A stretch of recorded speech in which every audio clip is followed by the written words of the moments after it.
Hello student, मैं Shukla sir target times पर आपका स्वागत करता हूं। आज के सब्जेक्ट में इन्वायरमेंट का ही एक भाग है वायुमंडल। हालांकि इस वीडियो के पहले हम वायुमंडल के बारे में कुछ महत्वपूर्ण जानकारी के बारे में अध्ययन कर चुके हैं। उसी के आगे वायुमंडल की संरचना, स्ट्रक्चर ऑफ एटमॉस्फेयर के बारे में हम अध्ययन करेंगे। वायुमंडल क्या है, वायुमंडल में कौन सी सर्वाधिक गैसें पाई जाती हैं, वायुमंडल में कार्बनिक गैसों का समूह, इन सब सारी चीज़ों में हम चर्चा कर चुके हैं। अब आगे इसके क्रम में हम देखते हैं वायुमंडल की संरचना। तो पर्यावरण का ही पहला चैप्टर है वायुमंडल। तो इस वायुमंडल की अब हम संरचना को देखेंगे। स्ट्रक्चर, वायुमंडल की संरचना, वायुमंडल की संरचना। वायुमंडल की संरचना के अध्ययन में जैसे वायुमंडल कितने परतों में डिवाइड किया गया, इसके पहले हम ये जानकारी कर चुके हैं कि वायुमंडल किसे कहते हैं। पृथ्वी की सतह से हजारों किलोमीटर ऊंचाई में फैले गैसीय आवरण को वायुमंडल कहा जाता है। और इस वायुमंडल में अनेक गैसों का मिश्रण है, जिसमें सर्वाधिक नाइट्रोजन गैसें पाई जाती हैं। नाइट्रोजन गैस, इसके बाद ऑक्सीजन है, ऑक्सीजन के बाद तीसरे नंबर में आर्गन गैस है, चौथे नंबर में कार्बन डाइऑक्साइड गैस है, पांचवें नंबर में नियॉन गैस है। इस तरह के हम परसेंटेज बता चुके हैं। अब हम पृथ्वी की सतह से ऊंचाई के अनुसार गैसें, ऊंचाई के अनुसार इनकी संरचना कैसी है। जैसे ये पृथ्वी की सतह है, तो इस सतह से ऊंचाई पे जाएं तो वायुमंडल को 5 परतों में डिवाइड किया गया है, विभाजित किया गया है। देखिए, जैसे पृथ्वी की सतह है, इस पृथ्वी की सतह से 5 भागों में डिवाइड किया गया है।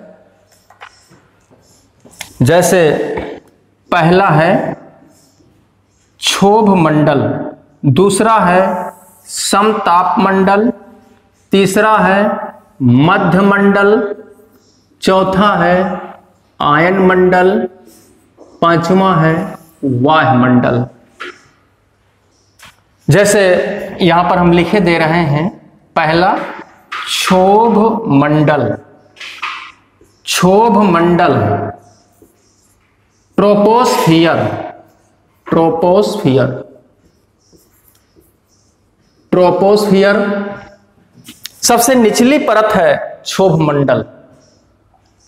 फिर दूसरे नंबर में है समताप मंडल, समताप मंडल, स्ट्रेटोस्फियर, स्ट्रेटोस्फियर।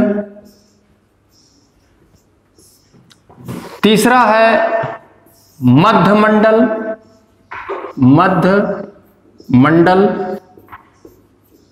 मेसोस्फियर।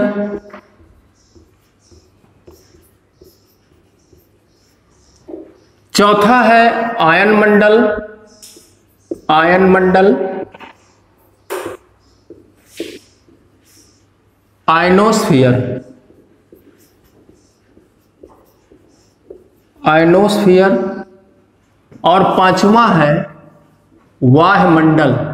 वायुमंडल को बहिर्मंडल भी कह सकते हैं, वायुमंडल, एक्सोस्फियर। इस तरह से पृथ्वी की सतह से ऊंचाई पर क्रमशः यह मंडल है: क्षोभ मंडल, समताप मंडल, मध्य मंडल, आयन मंडल, वायुमंडल। जैसे कहा जाए कि पृथ्वी के सबसे निचली सतह या निचला मंडल सबसे कौन सा है? क्षोभ मंडल। इस क्षोभ मंडल को परिवर्तन मंडल भी कहा जाता है। परिवर्तन परिवर्तन मंडल।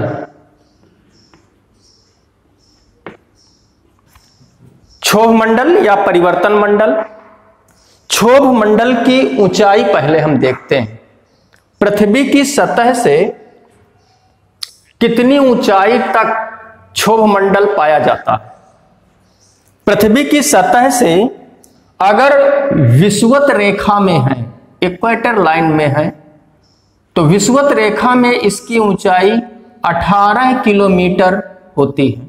18 किलोमीटर ऊंचाई है विषुवत रेखा में, इक्वेटर लाइन में विषुवत रेखा। और 8 किलोमीटर ऊंचाई, 8 किलोमीटर ऊंचाई ध्रुवीय क्षेत्रों में है। ध्रुवीय क्षेत्रों में या ध्रुवों पर, कह लीजिए ध्रुवों पर, नॉर्थ पोल या साउथ पोल, ध्रुवों पर। ऐसा क्यों होता है? जैसे कहा जाए कि विषुवत रेखा में तापमान अधिक होता है, विषुवत रेखा में तापमान अधिक होता है, तो जब तापमान अधिक होगा तो हवाएं हल्की होंगी, हल्की होकर के हवाएं ऊपर उठती हैं, जिससे क्षोभ मंडल की ऊंचाई अधिक हो जाती है। लेकिन जैसे जैसे विषुवत रेखा से उत्तरी ध्रुव की ओर जाएंगे या दक्षिणी ध्रुव की ओर जाएंगे तो इनकी ऊंचाई ध्रुवों पर कम हो जाएगी, 8 किलोमीटर हो जाती है, क्योंकि ध्रुवों पर तापमान कम होता है, जिससे हवाओं का भार अधिक होगा, हवाएं नीचे दबती हैं। क्वेश्चन यहां पूछा जाता है कि शीत ऋतु की अपेक्षा ग्रीष्म ऋतु में, शीत ऋतु की अपेक्षा ग्रीष्म ऋतु में क्षोभ मंडल की ऊंचाई ऑप्शन ए बढ़ेगी, ऑप्शन बी घटेगी, ऑप्शन सी कोई परिवर्तन नहीं होगा, ऑप्शन डी इसमें नहीं कहा जा सकता, या इनमें से कोई नहीं। 4 ऑप्शन दे दिए। तो शीत ऋतु की अपेक्षा ग्रीष्म ऋतु में क्षोभ मंडल की ऊंचाई में वृद्धि होती है, क्योंकि ग्रीष्म ऋतु में तापमान अधिक होता है। तापमान अधिक होने से हवा में नमी की मात्रा नहीं रहेगी, हवा हल्की होगी, अधिक ऊंचाई तक उठती हैं हवाएं, जिससे क्षोभ मंडल की ऊंचाई बढ़ जाती है। यही कारण है कि विषुवत रेखा में ऊंचाई 18 किलोमीटर है, क्योंकि विषुवत रेखा में पूरे साल 27 डिग्री सेल्सियस से अधिक तापमान होता है, और तापमान अधिक होने के कारण यहां संवहन क्रियाएं होती हैं, कन्वेक्शनल संवहन, और इसी संवहन से यहां संवाहनिक वर्षा भी होती है, कन्वेक्शनल रेनफॉल भी होती है, क्योंकि प्रतिदिन तापमान अधिक होने से पानी का वाष्पन होता है, प्रतिदिन बादल बनते हैं और प्रतिदिन वर्षा होती है। इसलिए क्षोभ मंडल की ऊंचाई विषुवत रेखा में 18 किलोमीटर होती है, जबकि ध्रुवों पर इसकी ऊंचाई 8 किलोमीटर होती है। लेकिन औसत ऊंचाई, अगर औसत ऊंचाई पूछी जाए कि क्षोभ मंडल की औसत ऊंचाई कितनी होती है, तो औसत ऊंचाई 14 किलोमीटर होती। क्वेश्चन पूछने का तरीका है क्षोभ मंडल की ऊंचाई अधिकतम कितनी होती है, तो क्षोभ मंडल की अधिकतम ऊंचाई 18 किलोमीटर विषुवत रेखा में होती है, या सर्वाधिक ऊंचाई विषुवत रेखा में होती है, और क्षोभ मंडल की न्यूनतम ऊंचाई 8 किलोमीटर होती है, औसत ऊंचाई 14 किलोमीटर होती है। क्षोभ मंडल के ही सभी मौसमी क्रियाएं पाई जाती हैं। यह कह सकते हैं कि किस मंडल में सभी मौसमी क्रियाएं होती हैं। मौसमी क्रियाएं, मौसम संबंधित क्रियाएं, मौसमी क्रियाएं जैसे आंधी, तूफान, चक्रवात, वर्षा, बादल, ये सभी क्रियाएं क्षोभ मंडल में ही होती हैं। जैसे क्वेश्चन किया जाए कि बादल किस मंडल में पाए जाते हैं? क्षोभ मंडल में पाए जाते हैं। वर्षा किस मंडल में होती है? किस मंडल से होती है? क्षोभ मंडल से होती है। आंधी, तूफान, चक्रवात, ये सब किस मंडल में होते हैं?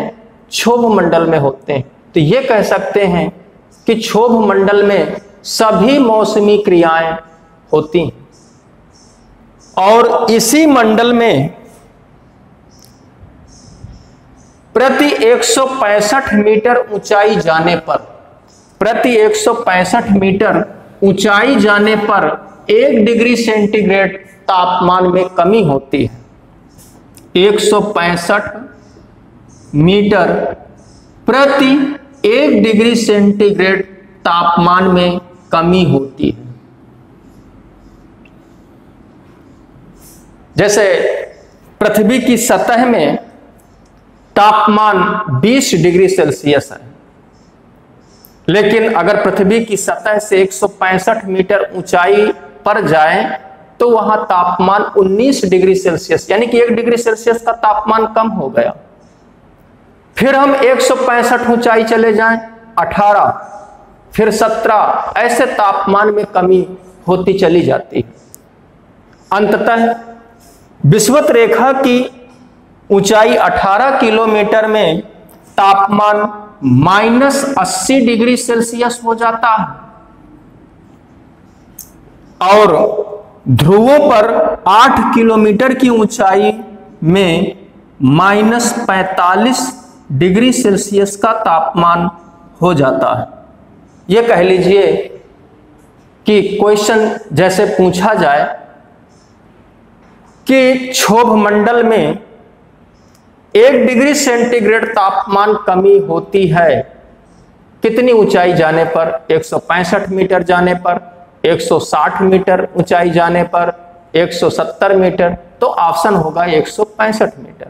यानी कि 165 मीटर ऊंचाई जाने पर कितने डिग्री सेल्सियस तापमान में कमी होती है? 1 degree Celsius, 2 degree Celsius, 3 degree Celsius, 5 degree Celsius.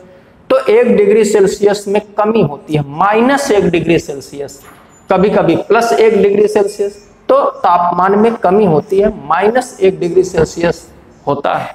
तो यहां पर फिर से पृथ्वी की सतह से 18 किलोमीटर ऊंचाई तक और ध्रुवों पर 8 किलोमीटर ऊंचाई तक क्षोभ मंडल की ऊंचाई पाई जाती है।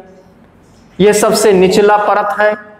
सबसे अधिक गैसें क्षोभ मंडल में ही पाई जाती हैं, इसलिए इसे सबसे सघन परत भी कहते हैं।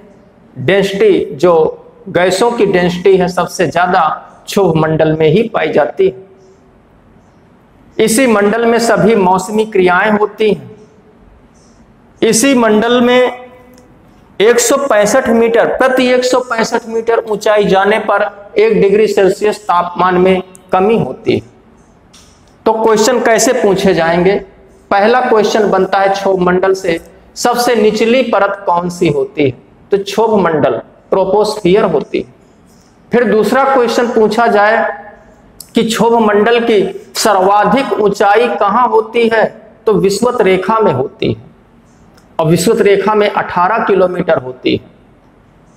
न्यूनतम ऊंचाई क्षोभ मंडल की होती है तो ध्रुवों पर होती है, 8 किलोमीटर होती है। और क्षोभ मंडल की औसत ऊंचाई कितनी होती है? 14 किलोमीटर होती है। किस मंडल में सभी मौसमी क्रियाएं होती हैं? क्षोभ मंडल में सभी मौसमी क्रियाएं होती हैं।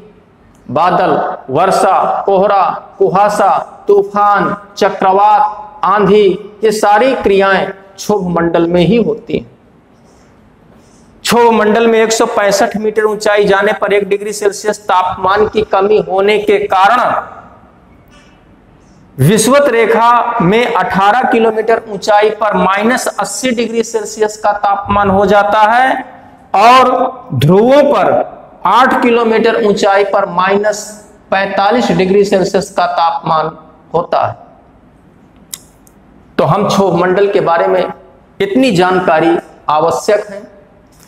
क्षोभ मंडल जहां से समाप्त होता है और समताप मंडल की शुरुआत होती है, तो यहां पर ट्रोपोपॉस क्षोभ सीमा, इसे कहते हैं क्षोभ सीमा। क्षोभ सीमा, क्षोभ सीमा को इंग्लिश में ट्रोपोपॉस कहते हैं। क्षोभ सीमा, क्षोभ सीमा, ट्रोपोपॉस।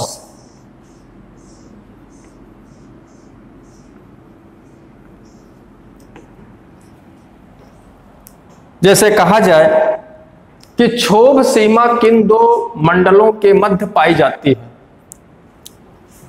क्षोभ मंडल और समताप मंडल के मध्य क्षोभ सीमा पाई जाती है, ट्रोपोपॉस पाई जाती है। इसी तरीके से कहा जाए कि समताप मंडल और मध्य मंडल के बीच में कौन सी सीमा पाई जाती है? तो यहां हम कहेंगे समताप सीमा। समताप सीमा, स्ट्रेटोपॉस। समताप सीमा, स्ट्रेटोपॉस। मध्य मंडल और आयन मंडल के मध्य कौन सी सीमा पाई जाती है? तो मध्य सीमा। मध्य सीमा मेसोपॉस, मेसोपॉस पाई जाती है।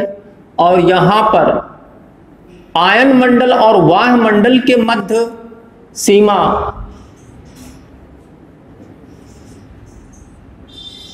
आयन सीमा। आयन सीमा, आयन सीमा, या इसी को कहा जाए आयनोपॉस या मैग्नेटोपॉस, मैग्नेटोपॉस भी कहते हैं। तो देखिए यहां पर क्षोभ सीमा, समताप सीमा, मध्य सीमा, आयन सीमा। क्षोभ सीमा को ट्रोपोपॉस, समताप सीमा को स्ट्रेटोपॉस, मध्य सीमा को मेसोपॉस, आयन सीमा को मैग्नेटोपॉस कहते हैं। क्षोभ सीमा के ऊपर दूसरे नंबर में समताप मंडल पाया जाता है। समताप मंडल, समताप मंडल की ऊंचाई, समताप मंडल की ऊंचाई कितनी होती है? समताप मंडल की ऊंचाई 50 किलोमीटर होती। और ये जो 50 किलोमीटर ऊंचाई है, ये पृथ्वी की सतह से ही होती है। 50 किलोमीटर पृथ्वी की सतह से होती है। समताप सीमा की ऊंचाई 50 किलोमीटर होती है। इसका औसत तापमान 0 डिग्री सेल्सियस होता है। औसत तापमान 0 डिग्री सेल्सियस होता है। यहां पर हम देखेंगे कि इसको समताप मंडल क्यों कहते हैं, क्योंकि यहां पर तापमान परिवर्तन नहीं होता है। औसत तापमान 0 डिग्री सेल्सियस बना होता है। यहां पर कोई मौसमी क्रियाएं नहीं होती, क्योंकि हमने बताया है कि सभी मौसमी क्रियाएं क्षोभ मंडल में पाई जाती हैं। समताप मंडल में कोई भी मौसमी क्रियाएं नहीं होती। इसका मतलब है कि न तो बादल होते हैं, न वर्षा, न कोहरा, न तूफान, चक्रवात, आंधी, तेज हवाएं कुछ नहीं चलती हैं। मौसम बिल्कुल स्वच्छ रहता है। इसलिए समताप मंडल में एरोप्लेन उड़ाए जाते हैं। क्वेश्चन पूछा जाता है, एरोप्लेन एरोप्लेन किस मंडल से उड़ाए जाते हैं? तो एरोप्लेन समताप मंडल से उड़ाए जाते हैं। पूछा गया क्वेश्चन है, एरोप्लेन किस मंडल से उड़ाए जाते हैं? समताप मंडल से उड़ाए जाते हैं। और समताप मंडल से क्यों उड़ाए जाते हैं? क्योंकि यहां पर कोई भी मौसम संबंधित दुर्घटनाएं नहीं होती। अब क्षोभ मंडल से उड़ाए भी जा सकते हैं। अगर मौसम स्वच्छ है तो क्षोभ मंडल से भी पायलट एरोप्लेन को उड़ा सकता है, लेकिन गाइडलाइन समताप मंडल से ही होती है। इसलिए कोई मौसमी दुर्घटनाएं नहीं होती हैं। मौसम संबंधित दुर्घटनाएं न होने के कारण समतापमंडल से एरोप्लेन उड़ाए जाते हैं। इसके बाद समतापमंडल में ही ओजोन परत पाई जाती है। समतापमंडल में ओजोन परत पाई जाती है। ओजोन परत की ऊंचाई पृथ्वी की सतह से ओजोन परत की ऊंचाई 20 किलोमीटर से 35 किलोमीटर के मध्य होती है। ये ओजोन परत है।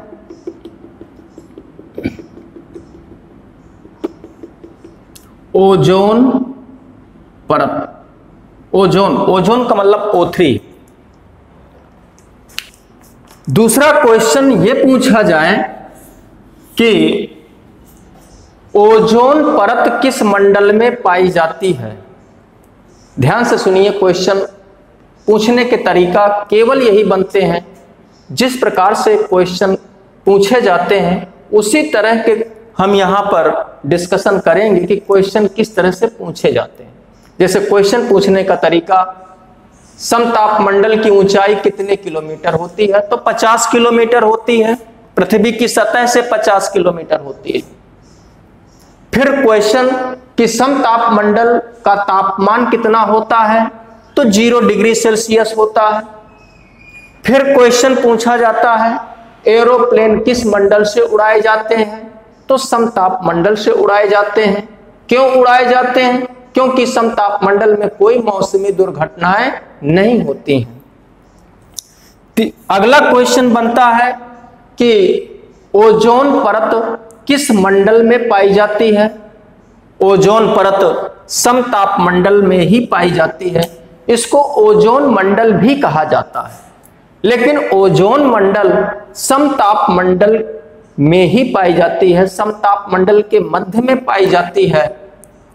लेकिन क्वेश्चन पूछा जाए कि ओजोन परत पृथ्वी की सतह से कितनी ऊंचाई पर है, तो 20 किलोमीटर की ऊंचाई से शुरू हो जाती है। पृथ्वी की सतह से अगर 20 किलोमीटर जाया जाए तो ओजोन गैस मिलना शुरू हो जाती है और 35 किलोमीटर तक होती है।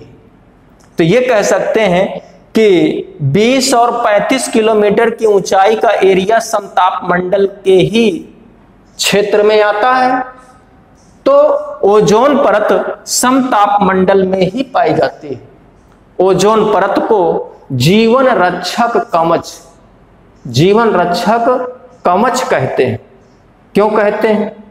क्योंकि सूर्य से आने वाली, जैसे ये सूर्य है, सूर्य से आने वाली पराबैंगनी किरणों को ये एब्जॉर्ब कर लेती हैं, अवशोषित करती हैं।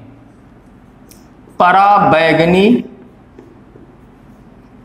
किरणें अल्ट्रावायलेट रेस को अवशोषित करती हैं, क्योंकि सूर्य से आने वाली पराबैंगनी अल्ट्रावायलेट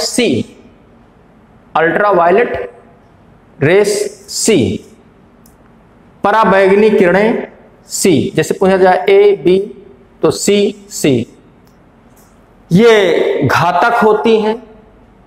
अगर ओजोन परत नहीं होती तो पराबैंगनी किरणें पृथ्वी की सतह पर आती, जिससे जीवन प्रभावित होता, त्वचा कैंसर होते, मोतियाबिंद की बीमारी होती। अगर ओजोन परत समाप्त हो जाए तो पराबैंगनी किरणें आए, जीवन समाप्त हो जाएगा। इसलिए ओजोन परत का संरक्षण भी करना है। ओजोन परत ही जीवन की एक रक्षा कवच के रूप में कार्य करता है। इसलिए ओजोन परत को जीवन रक्षक कवच भी कहते हैं। क्यों कहते हैं? क्योंकि सूर्य से आने वाली पराबैंगनी किरणों को अवशोषित करती हैं, एब्जॉर्ब करती हैं। अन्यथा इन किरणों से, पराबैंगनी किरणों से त्वचा कैंसर, मोतियाबिंद जैसी बीमारियां होती। ओजोन, ओजोन का निर्माण कैसे होता है? ओजोन गैस का निर्माण ऑक्सीजन प्लस नवजात ऑक्सीजन से मिलकर के O3 ओजोन का निर्माण होता है। लेकिन जो ओजोन गैस है, यह ओजोन गैस CFC जानते होंगे, क्लोरोफ्लोरोकार्बन। ओजोन परत को कौन सी गैस तोड़ती है? क्षरण करती है, डिप्लेशन, क्षरण करती है, तोड़ती है, CFC gas. CFC gas ozone परत को तोड़ती है। और जो CFC गैस है, CFC में क्लोरीन गैस है Cl2, फ्लोरीन गैस है, कार्बन है। जब CFC में उपस्थित क्लोरीन गैस ओजोन से क्रिया करती है तो क्लोरीन मोनोऑक्साइड प्लस ऑक्सीजन में टूट जाती है। यह कह सकते हैं कि ओजोन परत को क्लोरीन गैस तोड़ती है। क्लोरीन गैस वायुमंडल में नहीं पाई जाती, जो कि CFC गैस के साथ क्लोरीन गैस जाती है और यही ओजोन से क्लोरीन गैस क्रिया करती है, जिससे क्लोरीन मोनोऑक्साइड और ऑक्सीजन में टूट जाती है। क्लोरीन का एक अणु ओजोन के हजारों अणुओं को तोड़ देती है। अब क्वेश्चन पूछा जाए कि ओजोन परत का क्षरण या ओजोन परत का टूटना या ओजोन परत किस गैस के प्रभाव से टूटती है, तो ऑप्शन में अगर CFC गैस है तो CFC सही होगा। अगर CFC गैस ऑप्शन में नहीं है, क्लोरीन गैस ऑप्शन में मिल रही है, तो क्लोरीन सही होगा।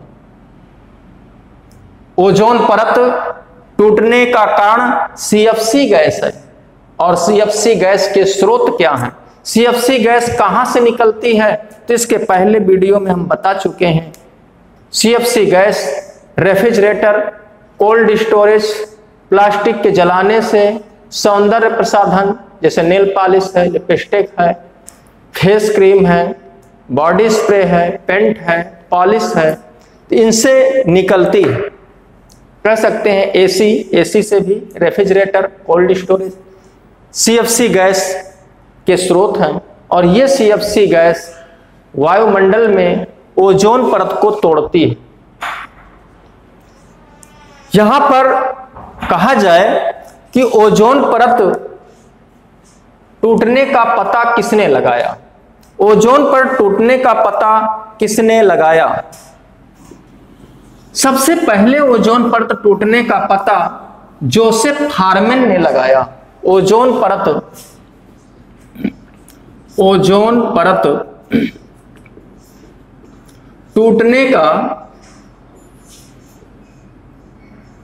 टूटने का पता सबसे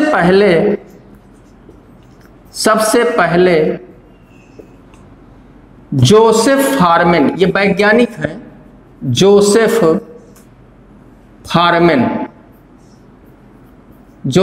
हार्मन ये वैज्ञानिक हैं। जोसेफ हार्मन 16 सितंबर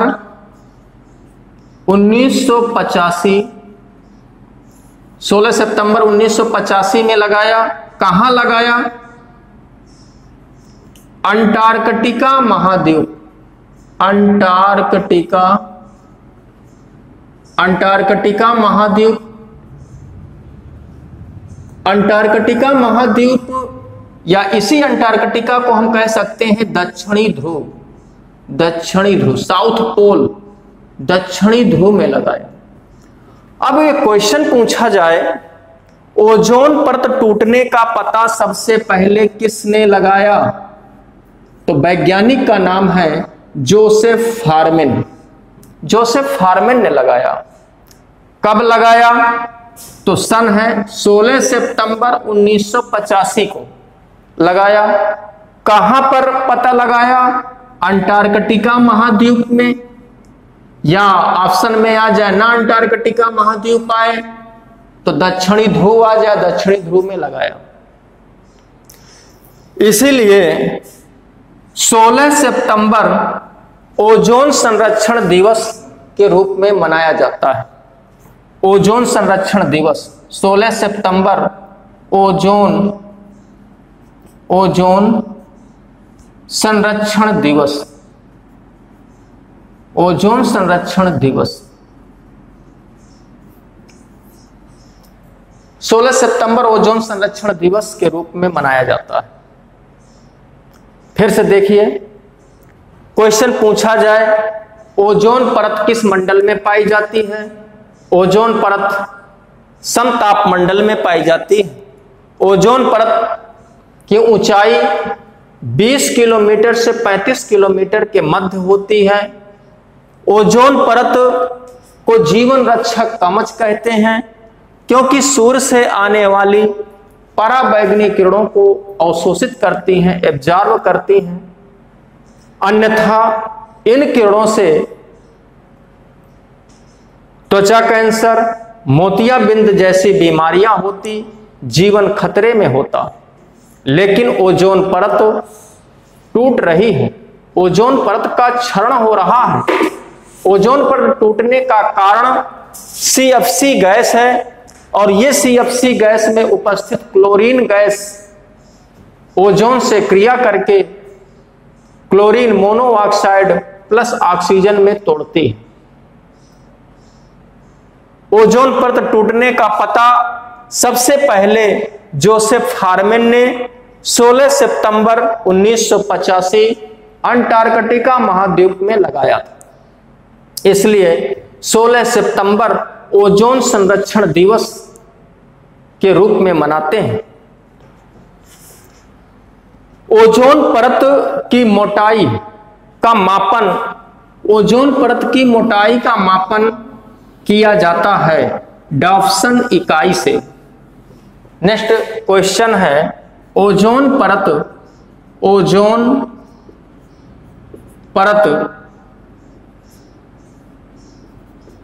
टूटने, ओजोन परत की मोटाई का मापन डॉप्सन इकाई से किया जाता है। डॉप्सन यूनिट या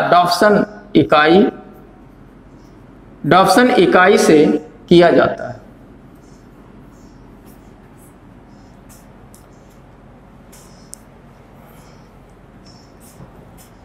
अब समताप मंडल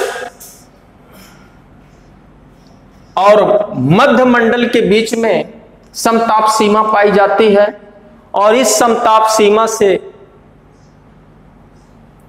पृथ्वी की सतह से ऊंचाई पर यह तीसरे नंबर की जो परत है, इस परत का नाम है मध्य मंडल। मेसोस्फीयर मध्य मंडल के बारे में अब चर्चा करेंगे। मध्य मंडल की ऊंचाई 80 किलोमीटर, मध्य मंडल की ऊंचाई 80 किलोमीटर होती है। इसका तापमान, औसत तापमान -100 डिग्री सेल्सियस होता है। अब क्रम से अगर देखें तो क्षोभ मंडल सबसे निचली परत है, दूसरे नंबर में समताप मंडल है, तीसरे नंबर में मध्य मंडल है। अगर यह कहा जाए कि पृथ्वी की सतह से तीसरे नंबर में कौन सी परत है, कौन सा मंडल है, तो मध्य मंडल। मध्य मंडल की औसत ऊंचाई 80 किलोमीटर है और औसत तापमान -100 डिग्री सेल्सियस है। अब देखिए यहां पर अगर हम विचार करें तो -80 या -45 यानी कि माइनस टेम्परेचर ये क्षोभ मंडल का है, -80 से अधिक है टेम्परेचर। समताप मंडल का तापमान 0 डिग्री सेल्सियस है, इसका -100 डिग्री सेल्सियस है। और अगर हम देखें तो आयन मंडल का तापमान औसत तापमान 1000 डिग्री सेल्सियस है, 1000 डिग्री सेल्सियस है, और वायुमंडल का तापमान 5800 डिग्री सेल्सियस है। तो देखिए ये दोनों मंडलों का तापमान अधिक है। आयन मंडल का तापमान 1000 डिग्री सेल्सियस है, वायुमंडल का तापमान 5800 डिग्री सेल्सियस है। दोनों गर्म मंडल है, अधिक तापमान है, इसलिए इन दोनों मंडलों को, आयन मंडल और वायुमंडल को, दोनों को हम ताप मंडल भी कहते हैं। ताप मंडल, थर्मोस्फियर भी कहते हैं, थर्मोस्फियर, तापमंडल कहते हैं। किन दो मंडलों को तापमंडल कहते हैं, थर्मोस्फियर कहते हैं? तो आयन मंडल और वायुमंडल दोनों को हम तापमंडल कहते हैं, थर्मोस्फियर कहते हैं। तो इन दोनों मंडलों का तापमान तो अधिक है। अब यहां क्वेश्चन पूछा जाए कि सबसे कम तापमान किस मंडल का है? सबसे कम तापमान आयन मंडल का ही होगा, क्योंकि -100 डिग्री सेल्सियस तापमान है, तो सबसे कम तापमान आयन मंडल का होता है। आयन मंडल से केवल 2-3 क्वेश्चन ही बन सकते हैं। आयन मंडल की ऊंचाई 80 किलोमीटर, औसत तापमान -100 डिग्री सेल्सियस, सबसे कम तापमान वाला मंडल आयन मंडल है। आयन मंडल से संबंधित और कोई जानकारी नहीं है, केवल इतने ही प्रकार से क्वेश्चन पूछे जाते हैं मध्य मंडल में। इसके बाद जो महत्वपूर्ण मंडल है आयन मंडल। आयन मंडल की ऊंचाई 640 किलोमीटर है। आयन मंडल की ऊंचाई पृथ्वी की सतह से 640 किलोमीटर की है। इसका औसत तापमान 1000 डिग्री सेल्सियस है। इसी मंडल से, यानी कि आयन मंडल से तापमान तीव्र गति से वृद्धि करता है, जिससे आयन मंडल में उपस्थित धूल कण आयनीकृत होते हैं, विद्युत आवेशित हो जाते हैं, जिससे कृत्रिम उपग्रह, आर्टिफिशियल सैटेलाइट, कृत्रिम उपग्रह आयन मंडल में लगाए जाते हैं। कृत्रिम उपग्रह आयन मंडल में लगाए जाते हैं, लेकिन यहां अब यह भी कहा जा सकता है कि कृत्रिम उपग्रह वायुमंडल में भी लगाए जाने लगे हैं, लेकिन 90% उपग्रह आयन मंडल में लगाए जाते हैं, 10% वायुमंडल में भी लगाए जाने लगे हैं। लेकिन अगर क्वेश्चन पूछा जाए कि उपग्रह, कृत्रिम उपग्रह किस मंडल में लगाए जाते हैं, ऑप्शन में आयन मंडल भी हो, वायुमंडल भी हो, तो आंसर हम आयन मंडल ही सही करेंगे। कृत्रिम उपग्रह आयन मंडल में लगाए जाते हैं। अगर आयन मंडल वायुमंडल के साथ साथ तापमंडल दे दे, थर्मोस्फियर, तो ये दोनों में लगाए जाते हैं। लेकिन अगर थर्मोस्फियर नहीं दिया तो आयन मंडल में लगाए जाते हैं। आयन मंडल से ही रेडियो तरंगें भी परावर्तित होती हैं। रेडियो तरंगें भी परावर्तित होती हैं। अगला क्वेश्चन है कि रेडियो तरंगें किस मंडल से परावर्तित होती हैं? तो आंसर होगा आयन मंडल से परावर्तित होती हैं। रेडियो तरंगें किस मंडल से परावर्तित होती हैं? आयन मंडल से परावर्तित होती हैं। अब यहां पर हम ये देखें कि आयन मंडल को पुनः 4 भागों में डिवाइड किया गया। जैसे यहां पर हम देख लें कि ये समताप मंडल है, ये क्षोभ मंडल है, ये समताप मंडल है।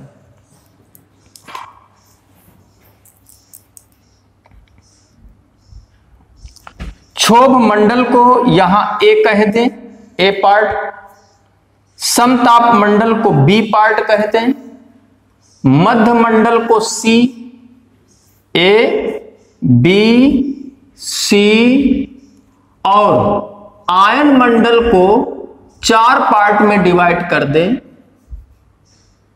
इस तरह से 1 2 3 4। तो आयन मंडल को 4 पार्ट में, इसी के बाद हम कहते हैं डी ई एफ और जी, इस तरह से।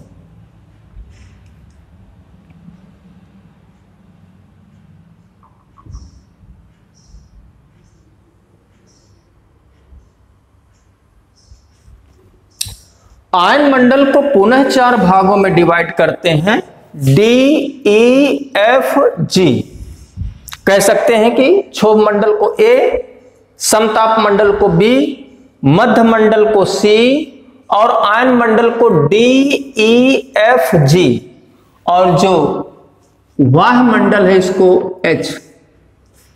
इस तरह से विभाजन किया गया है कि आयन मंडल को 4 भागों में डी ई एफ जी में विभाजित किया गया है। अब यहां फिर से कहा जाए कि रेडियो की लघु तरंगें, एक होती हैं लघु तरंगें शॉर्ट वेव्स, और दूसरी होती हैं दीर्घ तरंगें लॉन्ग वेव्स। लघु तरंगें, रेडियो की लघु तरंगें ई परत से परावर्तित होती हैं, जबकि रेडियो की दीर्घ तरंगें लॉन्ग वेव्स एफ परत से परावर्तित होती हैं। आयन मंडल के उत्तरी ध्रुव और दक्षिणी ध्रुव की चर्चा करें तो आयन मंडल के उत्तरी ध्रुव में, नॉर्थ पोल में जो धूल कण हैं, ये धूल कण सूर्य के प्रकाश से प्रकीर्णन करते हैं, स्कैटरिंग करते हैं, जिससे रंगीन प्रकाश उत्पन्न होता है। तो रंगीन प्रकाश, उत्तरी ध्रुव में रंगीन प्रकाश को अरोरा बोरियालिस, आयन मंडल के उत्तरी ध्रुव पर रंगीन प्रकाश को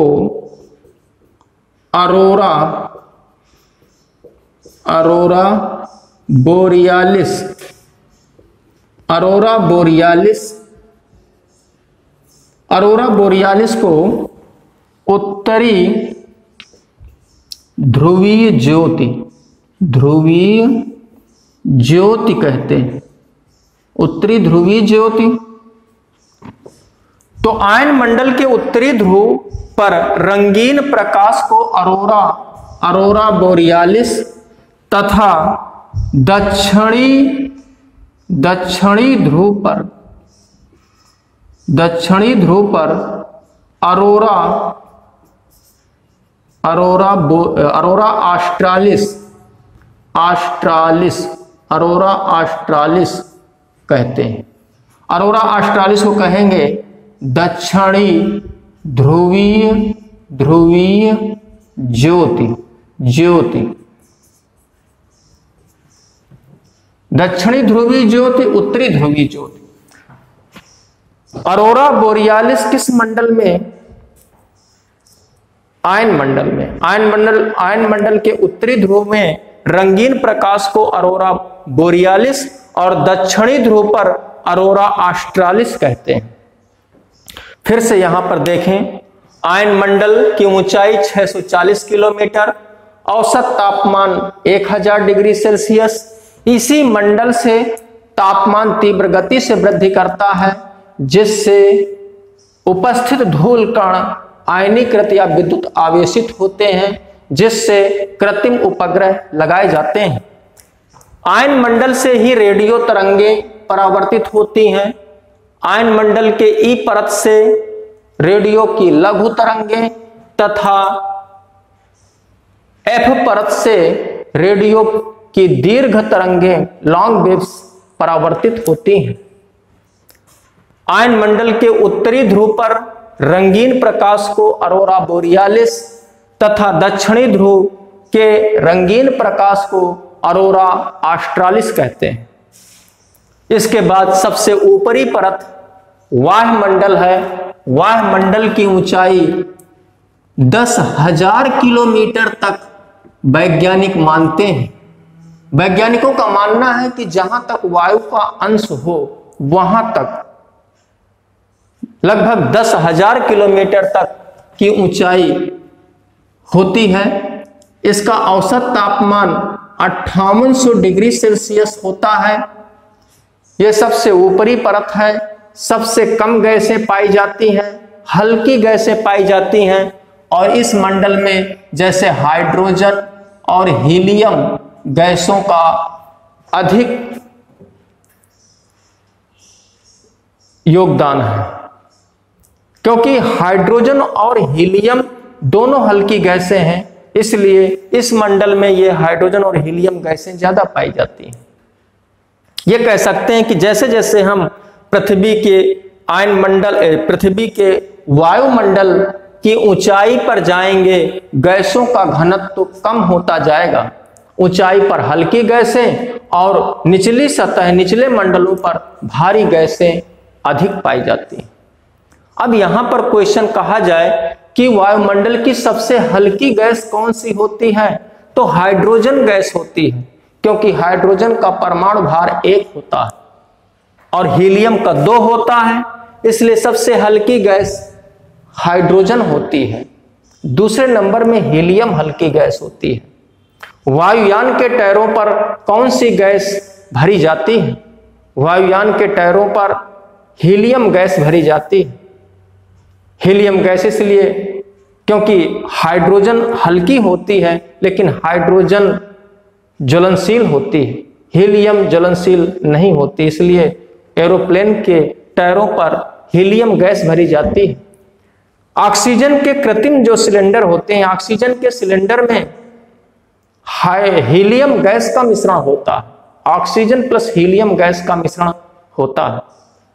तो यहां पर हम वायुमंडल की संरचना के बारे में आज अध्ययन किए हैं और अगले क्रम में हम एटमॉस्फेयर में ही महत्वपूर्ण जानकारी और जो होंगे देंगे, लेकिन हम जो चैप्टर पढ़ रहे हैं वह इन्वायरमेंट का है। इन्वायरमेंट में वायुमंडल, जलमंडल, जैवमंडल और स्थल मंडल, इन 4 मंडलों का हमें अध्ययन करना है, जो कि पर्यावरण का पहला मंडल हमारा वायुमंडल था, एटमॉस्फेयर था। हम एटमॉस्फेयर के महत्वपूर्ण जानकारी के बारे में हम चर्चा कर चुके हैं। अगले क्रम में हम जलमंडल के बारे में अध्ययन करेंगे। आज यहीं तक है। जय हिंद।